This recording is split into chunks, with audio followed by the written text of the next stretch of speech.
love when people are like, here's all the dynamics. Black and Latino folks are fighting in this way, Black and Indigenous folks are fighting in this way, and what does it mean to be immigrant versus Indigenous, and like how does that play out? And we love to talk about it theoretically, and then it's like, okay, but how's it playing out right here, in this room, right now? Can we get, as my friend, late friend and teacher Cherry Picks would say, can we get naked? Can we get naked? Can we get down to the root of it all and actually talk about what's happening between us? In this space, who is getting resources and who's not? Who's getting attention and who's not? Whose issues do we say matter? Who do we ignore? Who feels that they have the right to speak and who feels that they have to stay silent? Right? How are we with each other right now? Are we decentering whiteness or not? Right? Are we decentering whiteness or not? Yeah. One of the ways that we center whiteness is by complaining about white people. Yeah? So this is one of the first things I think people of color do when we get together is like, white, right?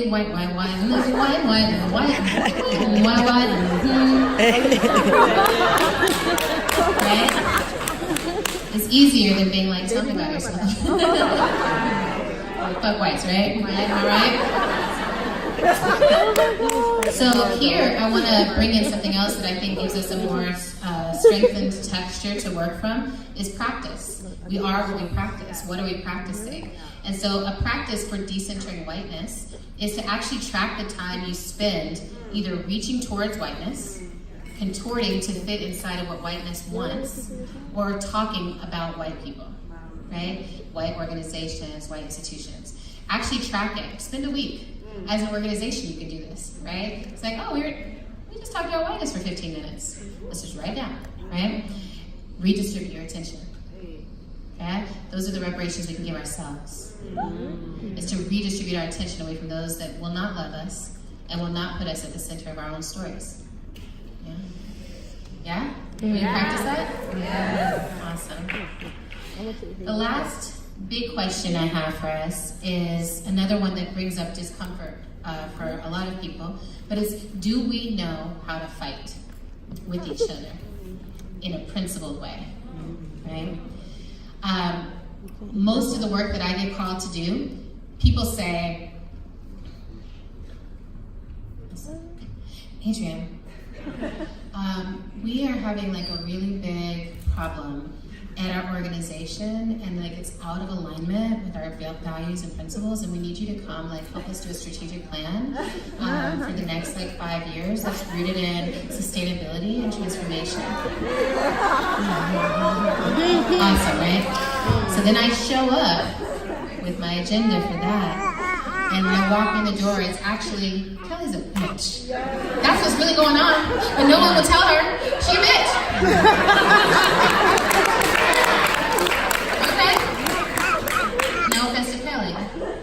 You're just a bitch.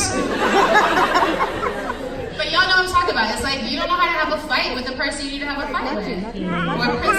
Or principal struggle, right? My friend Tanya Lee, y'all know Tanya, Love Roots? She's a black woman who loves redwood trees. This is an important thing to know about her. And she is bringing these ideas of principal struggle into black movement space. And one of the things she brought in, we were co-facilitating a meeting for a Movement for Black Lives, and she brought in, someone said, we need to be in principal struggle, and someone else was like, what does that mean? And she's like, it means this. It means we struggle for the sake of unity, not for being right or wrong, or making someone else wrong. We struggle because we need greater unity. We need to understand each other so that we can actually move forward in a strong way. We learn how to be honest and direct with compassion. A lot of us love to be honest and direct, and then others of us like to be compassionate. And so you know how that goes, right? And sometimes it falls along astrological lines. Let's just be real. Sagittarius come in here like, you're wrong. You are wrong, right? And the Cancers are just like, I just want to say that I really understand.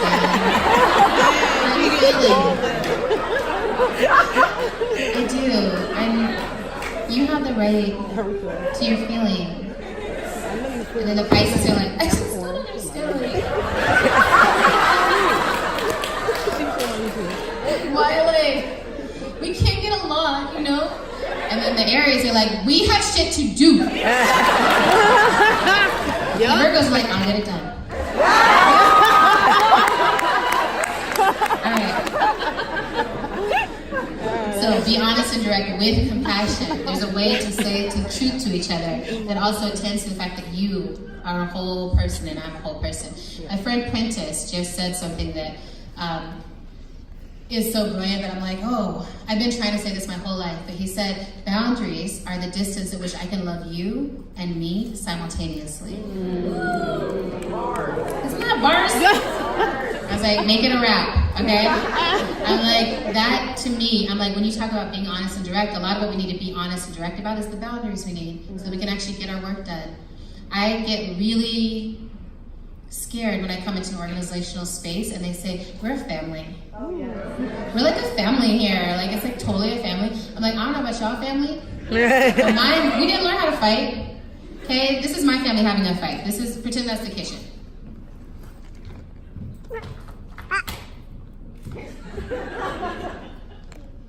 Dinner's ready. We're not gonna get anything done. I've been like trying to teach my family how to have a fight for like 20 years. Luckily I've got Sagittarians in my family, so we're learning.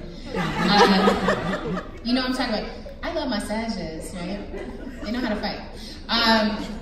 Sometimes. But we're not family. We're something greater than family, I think. There's something greater that we belong to and that we have to be accountable to, right? Which is species.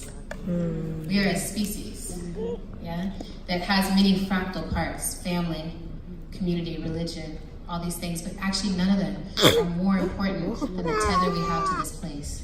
Yeah. There's other parts of principle struggle. One of my favorites is, do we know if this is the right container for what we have to bring? So a lot of us now, we create these organizational spaces that are supposed to attend to the trauma that everyone is holding, the therapy they refuse to go to, the parents they refuse to talk to and hold accountable, and also the strategies that they refuse to create. And then we're like, why isn't this working? We're not getting anything done. It's like, well, an organization is not meant to do all those things. Luckily, there's amazing networks that are getting created of people of color therapists or movement folks. There's things that are being created for us so that organizations don't have to be everything. And so when we sit down in a space, we have to ask ourselves, what is the political purpose of this space? How do we all contribute to the political purpose of this space? How do I not put myself and my own personal needs that I can get supported in other places on top of, more important than, the political purpose we have to serve together? And I love a good feeling time. So that's why I have friends. I'm so serious, y'all. A good friendship will save your organization. Okay? Because you don't have to bring everything. And I always talk about the check-in. You know, check-ins become like a triggering thing for me. When people are like, we just need to do like a check-in, like a round of check-ins. Right? And I'm like, is everybody in therapy and has friends? Then we can do some check-ins. Right? I'm like, I don't want to hear about everything. Is it relevant to the work we need to do together? Because I want to do some work together, because we're all going to die.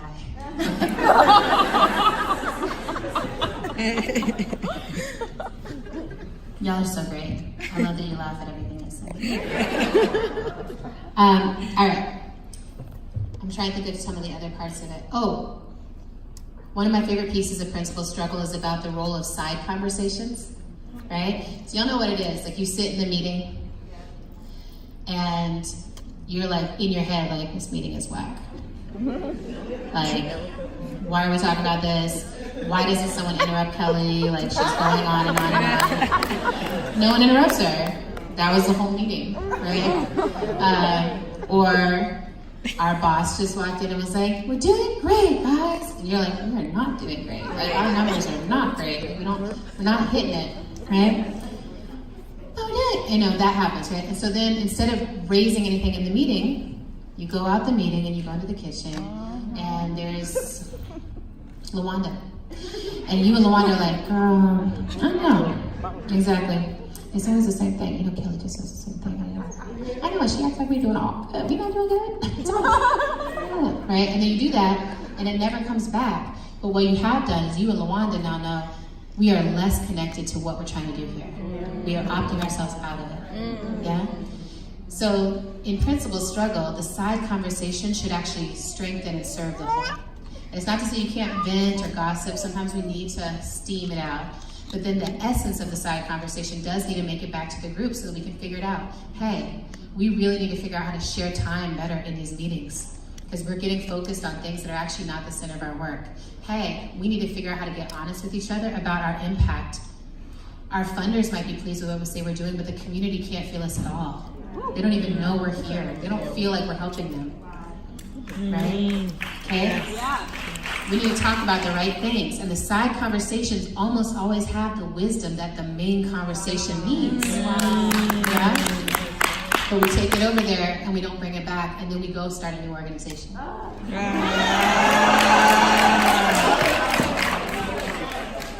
Don't be that organization. Okay. Another piece of it is being responsible for your own feelings and actions. It's so much easier to just blame Kelly, right? Like, just be like, well, she just takes up all the space in the meeting and she doesn't really know how to manage people, and she's like just not a great leader, and like, you know, right? Or to blame white people, that's also really fun, right? And just like, the whites, they took everything, right? Or to blame funders, right? The funders don't actually care about what we're doing. They want us to jump through their hoops. We could have done an amazing program, but we were spending all of our time writing reports for them, right? So we end up outsourcing all the responsibility for everything that we were supposed to do. And you can die that way, right? You can just totally live a life where you spent the whole time complaining, did nothing, and then you die. It's not a good use of the miracle of your life, right? So what are some ways that you can say, I am feeling that this is off. My action is going to be related to that. I'm going to take an action that has compassion in it to make sure that we don't waste the precious miracle of our life and our togetherness. I'm going to hold other people accountable, and I'm going to let myself be held accountable. Yeah. How do you feel about that? You down to practice like principle of struggle? Yeah. Hey. That makes me twerk by the way. Yeah, I'm ready to practice principle. All right, the last thing I want to say, and then I want to move into some, we call it Q&A, but it might just be like anything in A, right? But I want to talk about this piece around getting a right relationship with the planet, because to me it means we have to get in right relationship with those who are still in right relationship with the planet, right? So when we talk about taking indigenous leadership and listening, what it means is like there's some folks for whom that sever did not happen, right? They still have the songs. They still have their original instructions. They still have their rituals. They still understand the relationship that we should have to our elders and to the new people who come here. They still have so much of the mythologies that help us understand our place here.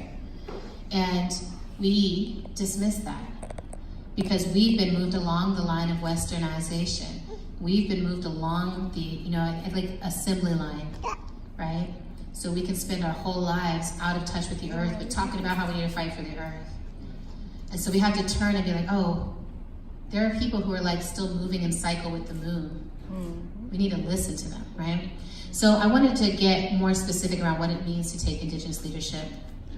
The first is to listen to Indigenous leadership as strategy. Even if it's not presented as strategy, sometimes it is, sometimes it isn't. But that doesn't mean to deify. So sometimes I see this move, it feels very white to me, where it's like, oh my God, there's an Indian person here.